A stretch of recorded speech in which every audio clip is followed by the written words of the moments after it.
In the 2025 WNBA season, 24 true international players are on rosters, the most in the league since 2005.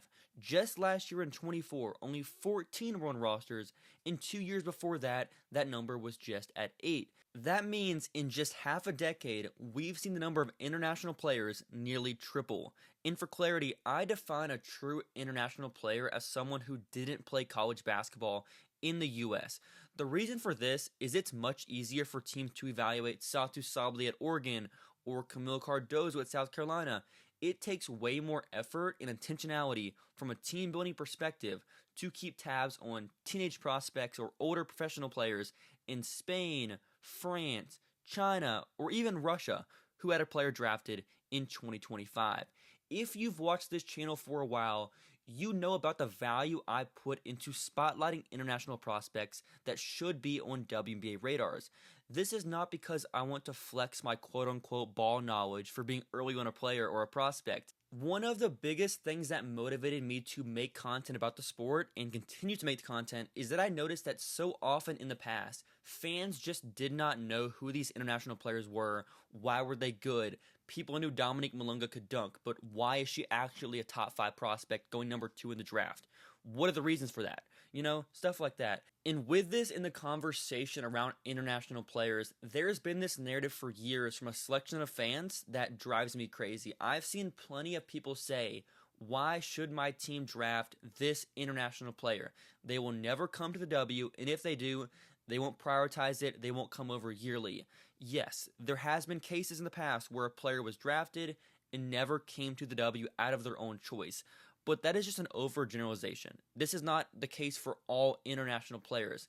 And I hope that after what we saw in this year's draft, those comments will decrease. Like, come on. Dom signed her rookie scale deal with Seattle immediately after the draft and is playing WNBA games currently at 19 years old.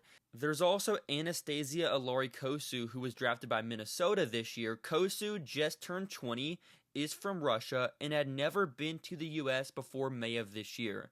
And even she came to the W immediately and did not skip and wait 3-4 years. Also in recent weeks, we've seen Gabby Williams, Carla Late, Dom, Germany Satou Sabally.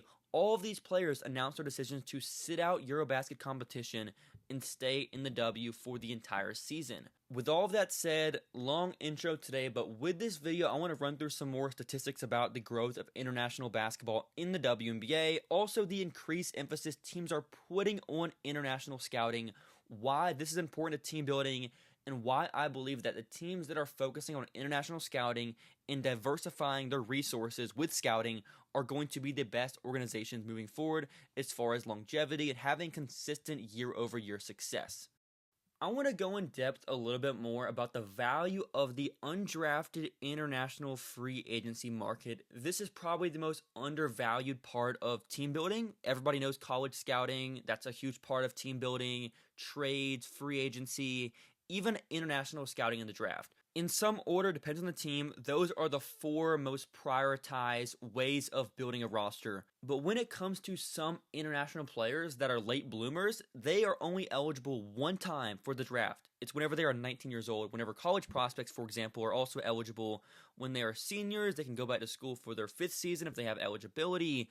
But with these international players, they have one chance. Like for Salon, at 19 years old, she wasn't a W level player, like at all. She didn't play a lot of minutes, she had some moments, but she was a low-end rotation player, and because of that, teams didn't really look at her as a prospect. They didn't want to draft her, she went undrafted. In the years since, she has developed a ton, and now at 24 years old, she's barely older than the players in the 2025 draft, and she's the same age as most prospects drafted in 2024. Same with Monica Koa-Makani, who's playing in the French League this past season, shot 40+% from 3, can defend multiple guard spots, can pass the ball, can make pull-up shots in the mid-range. Monica Koa-Makani is only 24 years old. Phoenix, Golden State, teams like Connecticut as well, they put an emphasis into scouting internationally and finding these players where you are getting free value pretty much. You aren't having to use draft resources to these players. You are getting players who will be on a rookie scale deal in their age 27 season if it works out well. You have control and RFA rights after that. You could possibly have them on your roster from age 24 to age 30 and older. That is like their entire prime, going on to their early 30s. I'm not saying you're going to find a franchise-changing player, a 10-year starter when it comes to international players. It may happen, and that's what is so beneficial about using this resource in team building. It's like, why not? Why not bring in a couple players to training camp every single season that were undrafted players in the international market? And I think teams are focusing on this more each and every single season. Like, for example, 6 undrafted international rookies are on rosters this season. That was 3 in 24, 2 in 23, in 2022 that was at 2, 2021 that was at 1. The last time we saw 6 undrafted international rookies play 10 games in a season was in 2015, and that was 6. That number is only going to continue to climb. Like with Phoenix, for example, one reason I am so bullish on their future, despite not having a lot of draft picks, and Satu being injury prone, AT being on the older side of her 30s, around 32, 33 years old, is because you can tell they are putting an emphasis on building a team on the margins and finding quality role players. Do I wish they had draft picks? Yes. If I was them, would I have traded all my draft picks away? No, I don't think it's a good idea to just ignore an aspect of team building. I believe the best way to build long-term sustainable success is to utilize all of your resources to the best of your ability. There's 2 teams currently that are just not going after international players whatsoever in the draft, and with one of them, it's very, very clear that they are just ignoring it, because if you've seen how they've drafted, if you've seen how they use free agency and building out their training camp roster, they are just ignoring it altogether. Those 2 teams being the Indiana Fever, who are doing well, I think. They have a lot of depth, and the Las Vegas Aces. Las Vegas in specific. Why have they not thrown flyers in the 2nd round, in the 3rd round, or even in the international market? They brought in players like Crystal Bradford. They brought in some UDFAs from college. They brought in Deja Kelly. They drafted Harmon Turner in the 3rd round. But why not bring in a few international players just in a training camp? It just seems like they are not watching these players because there's so much talent in Europe across the world that they just haven't signed. And it's a little bit odd to me because Las Vegas's biggest issue is bench depth, and specifically having young, talented players that can round out your roster for the future. As we know, most of the W is going to be free agents this offseason, but the players that are not going to be free agents is young players on rookie scale contracts. If you sign a player without WNBA experience, even if they're 30 years old, like Julie Van Loo, for example, Van Loo is in her 30s, she is a veteran. She will be on a cost-controlled contract. She will be under team control with Golden State beyond this season, even though she is in her 30s. Why is Las Vegas not going after more of those players? Because we saw what happened last offseason. They lost Alicia Clark and Tiffany Hayes for nothing in free agency. Then they replaced them with players like Tiffany Mitchell, Crystal Bradford, Dana Evans. Those aren't players that are going to push the needle for you. Those aren't players you're going to trust in the playoff to give you quality minutes. And also long-term, those aren't players that I see to be on Las Vegas's roster in 2-3 years from now. They're probably just 1-year deals.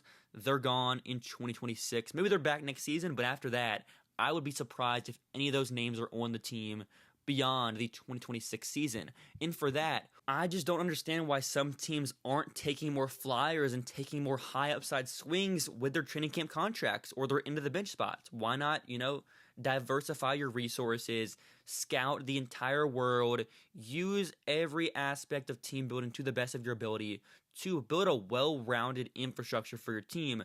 Yes, Las Vegas has Asia Wilson, Jackie Young, who are in their 20s still. They're set up well, having those 2 pieces right there. But you need depth. You need quality rotation players, even to eat minutes in the regular season. That's valuable. Even if it's not the playoffs and you're going to be playing Asia and Jackie 35, 36, 37 minutes per game, you still need players that can eat innings in the regular season and keep you afloat. And right now, they just don't have that, in my opinion. One final point to close out this video is one argument you could make is that WNBA teams don't have as big of a scouting department to have people that can watch all these games in Europe, can have people that stay in Europe and just scout like NBA teams do. They have international scouts that specifically for their organization just scout international talent. Yes, WNBA teams currently do not have the money, the resources to do that, but like even for me, I'm just some guy in my house watching players. You're saying that you can't find these players. We have Eurobasket.com. We have the resources to know these players. Like Janelle Solana is playing for the French national team at the Olympics. Monika Komakani was one of the best players in the French league. These aren't no-name leagues where it's impossible to find film. It's 2025. So much is available to us online that you don't have to be in person to watch these players and get an idea of what their game's like, their strengths, their weaknesses, where they need to improve on. Are they WNBA talent? You know, these leagues have WNBA players. The French league has WNBA players. They're the EuroLeague. Some EuroLeague teams are in the French league also. There is WNBA quality talent around them.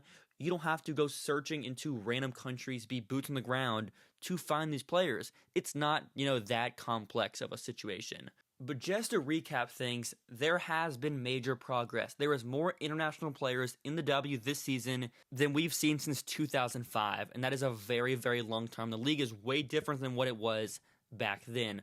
But as we talk about with teams having practice facilities versus teams that don't, the teams that have those resources and invest into those resources are going to be set up much better for the future. They have a leg up over the other teams.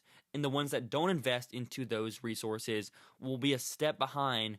It also applies to scouting. The teams that invest into scouting in many ways are better set up for the future than those who don't. And that is just what my goal here with this channel. I believe it's so important to spotlight talent from all over the world and put an emphasis on having players' games be known before the draft. In the NBA, there's so many people that make content about the draft, and you'll see videos about a draft prospect that's from International Draft Prospect a year before they are eligible for the draft, a year before they're in the draft, they're on the stage being drafted. In the W, you don't really see that as often. People knew about Dominique Malonga because she could dunk, but besides that, Lele Khan, Carla Late, Nadia Poach, these players were not on mock drafts before maybe March, February, a couple months before the draft.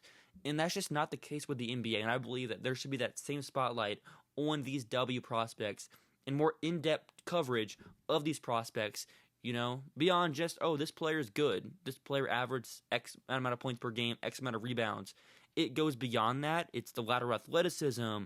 It's how they see the floor, their pick and roll coverage defense, how they navigate ball screens, how they run off movement, how they box out, like little things like that. It all matters when it comes to scouting players. So make sure to like, subscribe, and comment for more WNBA content. If you've made it to this point in the video, you are probably a big basketball fan like myself. So subscribe, like, comment, all of that stuff is very helpful for growing the channel and, putting more spotlight on these talented players. And I'll see you in the very next video.